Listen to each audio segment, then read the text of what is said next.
Hello दोस्तों, आप सभी का स्वागत है हमारे यूट्यूब चैनल एक कहानी पर। हम लेकर आए हैं हमारी पिछली कहानी कहीं जेठानी जी सब कुछ समेट कर अपने पास ना रख ले का दूसरा भाग। टीना को देखते ही रवि ने कहा, किसका फ़ोन था इतनी सुबह सुबह? कुछ नहीं, वो मम्मी का फ़ोन था, टीना ने हड़बड़ाते हुए कहा। रोड टिकट मिल गया है, अब जल्दी से जनरल कोच में बैठ जाओ। तुम मोहित को लेकर चलो, मैं तुम लोगों का सामान लेकर आता हूँ। ठीक है, कहकर टीना मोहित का हाथ पकड़कर आगे आगे चलने लगी और मन ही मन भगवान का शुक्रिया अदा करने लगी कि रवि ने कुछ सुना नहीं। आखिर टीना और मोहित को ट्रेन में बिठाकर रवि वापस रवाना हो गया। इधर ट्रेन भी रवाना हो गई। जनरल कोच में टीना को बहुत परेशानी हो रही थी। जैसे जैसे ट्रेन आगे बढ़ रही थी वैसे वैसे भीड़ भी आगे बढ़ती जा रही थी, पर पैसों का लालच टीना को हार मानने नहीं दे रहा था। बस मन ही मन 3 घंटे और 2 घंटे और 1 घंटे और बस इसी तरह घंटों की गिनती किए जा रही थी। आखिर 5 घंटे के सफ़र के बाद वहां पहुंचकर टीना ने रवि को फ़ोन पर बता दिया कि वो लोग बड़े घर सही सलामत पहुंच गए हैं। इधर बड़े घर में भी सब लोग हैरान थे कि आज अचानक टीना मोहित को लेकर यहाँ कैसे आ गई, वो भी अकेली जनरल कोच में। खैर, उससे भी ज़्यादा हैरानी लोगों को टीना के व्यवहार से हो रही थी। हर बार आते ही अपने कमरे में घुसकर बैठ जाने वाली टीना अपना सामान रख जेठानी जी के पास रसोई में काम कराने चली गई और सासू माँ से भी हंस हंस कर बातें कर रही थी। उसका बदला हुआ व्यवहार देखकर जेठानी के मन में भी चल रहा था कि आज अचानक हुआ क्या है, टीना इतनी बदली बदली कैसे नज़र आ रही है। शाम को ससुर जी और जेठ जी भी घर आए तो वो लोग भी टीना को देखकर हैरान रह गए, पर बोले कुछ नहीं। शाम को जब ससुर जी खाना खाकर तीनों बच्चों को लेकर आइसक्रीम खाने के लिए निकल गए और इधर जेठ जेठानी अपना खाना खाकर शाम को वॉक पर निकल गए, तब टीना सासू माँ का मन टटोलने के लिए उनके पास आकर बैठ गई और इधर उधर की बात करते हुए बोली, मम्मी जी, पापा जी को तो सारी उम्र हो गई ना कमाते हुए, इतने अच्छे ओहदे से अब जाकर रिटायर हो रहे हैं।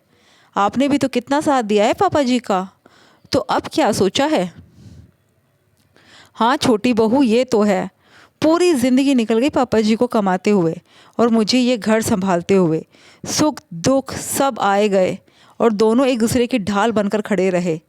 अब आगे क्या करना है अभी हमने कुछ सोचा नहीं है।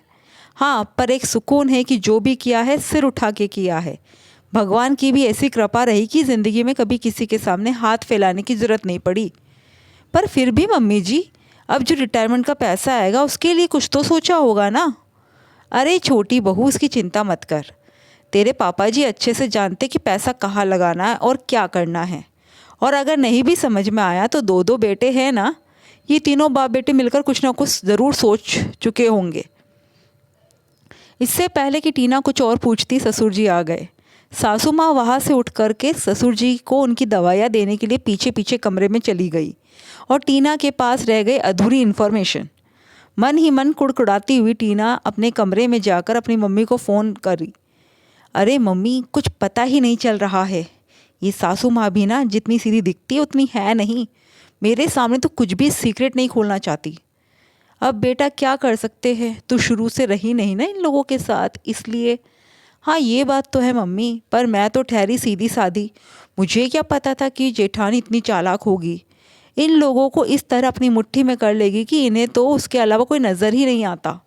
देखो तो मुझे कुछ भी नहीं बता रही, पर मैं भी इनकी खूब सेवा करके इन्हें अपने वश में कर लूँगी। अभी तो 7-8 दिन है ना, तो पता करके ही रहूँगी और हिस्सा तुम्हें लेकर ही रहूँगी। ठीक है, चल सब्र से काम करना, ऐसा ना हो कि तू हाइपर हो जाए, सारा मामला ही गड़बड़ हो जाए। ठीक है, मैं फ़ोन रखती हूँ। इन दिनों में टीना ने एड़ी चोटी का जोर लगा दिया, लेकिन उसे कोई भी बात पता ही नहीं चल पा रही थी।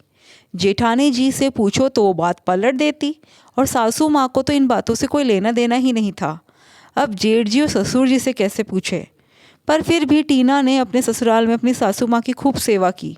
कभी उनके बालों में तेल मालिश करती तो कभी उनके पैर दबाती, कभी उनकी पूजा पाठ की तैयारी कर देती तो कभी उन्हें अपने साथ सैर कराने ले जाती।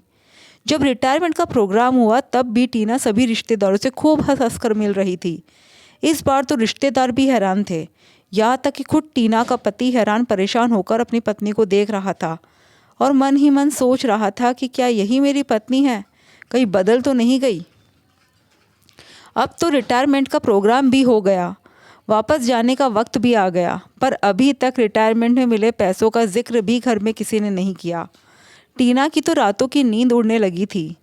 जिस दिन रवि और टीना को रवाना होना था, उसके एक दिन पहले ससुर जी ने अपने दोनों बेटे और बहू को अपने कमरे में बुलाया और उनसे कहा, बच्चों, ये तुम लोगों की मेहनत थी कि देखो रिटायरमेंट का प्रोग्राम कितना अच्छा हुआ है। लोगों ने कितने प्यारे प्यारे गिफ्ट दिए हैं हमें। अब एक गिफ्ट मैं अपनी तरफ से तुम्हारी माँ को देना चाहता हूँ। देखो बेटा, मैंने अपनी पूरी ज़िंदगी कमाने में ही निकाल दी और तुम्हारी माँ ने घर की जिम्मेदारियों में। अब हम चैन से, सुकून से वो हर काम करना चाहते जो हमारे लिए कभी सपना होता था।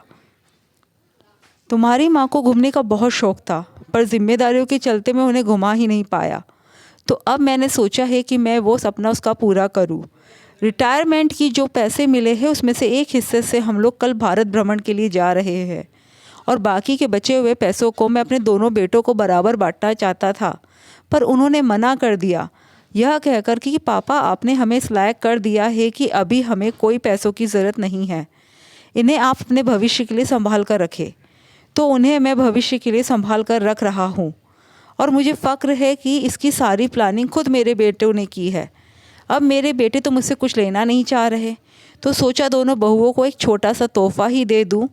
तो ये कंगन मैं अपनी दोनों बहुओं के लिए लाया हूँ। जहाँ बड़ी बहू ने तो खुशी खुशी वो कंगन लेकर उसी जगह पर पहन लिए, वही छोटी बहू टीना की उम्मीदों पर पानी फिर चुका था, पर झगड़ा कर नहीं सकती थी। आखिर परिवार की नज़रों में गिरने का डर था। और सबसे बड़ी बात, रवि को पता चल जाता कि वो यहाँ सिर्फ लालच में आई थी। जब पति ने ही पैसे लेने से इनकार कर दिया तो वो अकेली क्या कर लेगी। दोस्तों, आपको कहानी कैसी लगी कमेंट करके ज़रूर बताइएगा और हाँ, हमारे चैनल को सब्सक्राइब ज़रूर कीजिएगा।